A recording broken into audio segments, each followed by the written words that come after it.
আসসালামু আলাইকুম ওরহমতুল্লাহ বরকাতুহ। কাছে বা দূরে, দেশে ও প্রবাসে যে যেখান থেকে দেখছেন সকলকে আমার সালাম ও শুভেচ্ছা জানিয়ে শুরু করছি আজকের আলোচনা। আজকে আলোচনা করব শুভ্র চুল দাড়িতে কালো রং ব্যবহার করার ভয়াবহতা ও তার বিধান নিয়ে। মানুষ যখন একটা নির্দিষ্ট বয়সে উপনীত হয় তখন আল্লাহ তাআলার চিরাচরিত নিয়ম অনুসারে তার মধ্যে কিছু পরিবর্তন আসে। তার মধ্য থেকে একটা পরিবর্তন হলো তার চুল দাড়ি সাদা হয়ে যাওয়া। এই শুভ্রতা কারো সৌন্দর্য বৃদ্ধি করে, আর কাউকে চোখের দেখায় অসুন্দর দেখা যায়।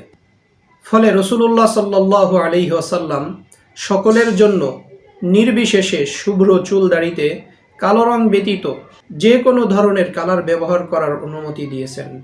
যেমন হযরত জাবের রাদিয়াল্লাহু তাআলা আনহু থেকে বর্ণিত, উতিয়া বি আবি কুহাফা ইয়াউমা ফাতহি মক্কা ওয়া রাসুহু ওয়া লিহিয়াতুহু কাসসাগামাতি বায়াদা ফাকালা রাসূলুল্লাহ সাল্লাল্লাহু আলাইহি ওয়াসাল্লাম গায়্যিরু হাযা বিশাইইন ওয়াজতানিবুস সাওয়াদা। অর্থাৎ মক্কা বিজয়ের দিন আবু কুহাফাকে রাসূলুল্লাহ সাল্লাল্লাহু আলাইহি সাল্লামের সামনে এমন অবস্থায় আনা হলো যে তার মাথা ও দাড়ি ছিল গাছের সাদা ফুলের মতো। ফলে রাসূলুল্লাহ সাল্লাল্লাহু আলাইহি ওয়াসাল্লাম বললেন, কোনো কিছু দিয়ে এটাকে পরিবর্তন করো এবং কালো রং থেকে বিরত থাকো। মুসলিম, হাদিস নাম্বার 2102। এই হাদিসে যেমনইভাবে সাদা চুল দাড়িতে খেজাব করার অনুমতি দিয়েছেন, তেমনি কালো রং ব্যবহার করতেও নিষেধ করেছেন। শুধু নিষেধ নয়, বরং এটাকে কিয়ামতের নিদর্শন হিসেবেও গণ্য করা হয়েছে। যেমন বর্ণিত হয়েছে, عن ابن عباس رضي الله تعالى عنه قال قال رسول الله صلى الله عليه وسلم يكون قوم يخضبون في آخر الزمان بالسواد كحواصل الحمام لا يريحون رائحة الجنة। অর্থাৎ পৃথিবীর শেষ সময়ে এমন এক সম্প্রদায় হবে যারা কবুতরের বুকের কালো রঙের মতো কালো রং দ্বারা চুল দাড়ি রাঙাবে, তারা জান্নাতের সুঘ্রাণও পাবে না। সুনান আবি দাউদ, হাদিস নাম্বার 4212। এ সমস্ত হাদিসের ভিত্তিতে আহনাফ সহ সমস্ত মাযহাবের ইমামগণ সাদা চুল দাড়ি কালো করাকে মাকরুহে তাহরিমি বলেছেন, তথা এ ধরনের কাজকে গুনাহ হিসাবে আখ্যায়িত করে পরিত্যাজ্য ঘোষণা করেছেন।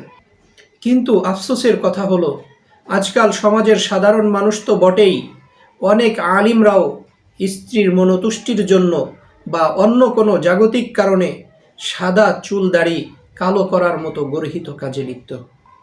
এক্ষেত্রে যারা কালো রং করেন তারা ইমাম আবু ইউসুফ রাহিমাহুল্লাহর থেকে বর্ণিত একটা অভিমত দিয়ে দলিল দেন যে ইমাম আবু ইউসুফ রাহিমাহুল্লাহ স্ত্রীর মনোরঞ্জনের জন্য কালো রং ব্যবহারের অনুমোদন দিয়েছেন। তাদের এই কথার প্রথম জবাব হলো, ইমাম আবু ইউসুফ রাহিমাহুল্লাহ থেকে এই কথাটি বর্ণনা করা হয়েছে মাজহুল তথা কর্মবাচ্য শব্দ দ্বারা। আর উসুলুল ফিকহ ও উসুলুল হাদিসের ব্যাপারে যাদের সামান্যতম জ্ঞান আছে তারা সকলেই জানেন যে এ জাতীয় শব্দের দ্বারা বর্ণিত কোনো মাসআলা আমলযোগ্য নয়, কেননা তা দুর্বল হওয়ার প্রতি ইঙ্গিত বহন করে। সুতরাং ইমাম আবু ইউসুফ রাহিমাহুল্লাহর থেকে বর্ণিত কথার দ্বারা দলিল দেওয়া যাবে না, তার উপর আমলও করা যাবে না। তাদের উক্ত দলিলের 2 নম্বর জবাব, উসুলুল ফিকহের আর একটি উসুল হলো, যারা মাযহাব মানে তাদের জন্য আবশ্যক তার ইমামের কথার উপরে আমল করা।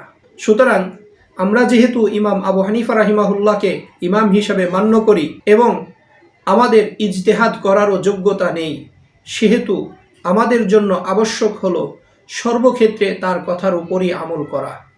আর এই মাসআলায় ইমাম আবু হানিফা রাহিমাহুল্লাহর মত হলো চুল দাড়িতে কালো রং ব্যবহার করা মাকরুহে তাহরিমি।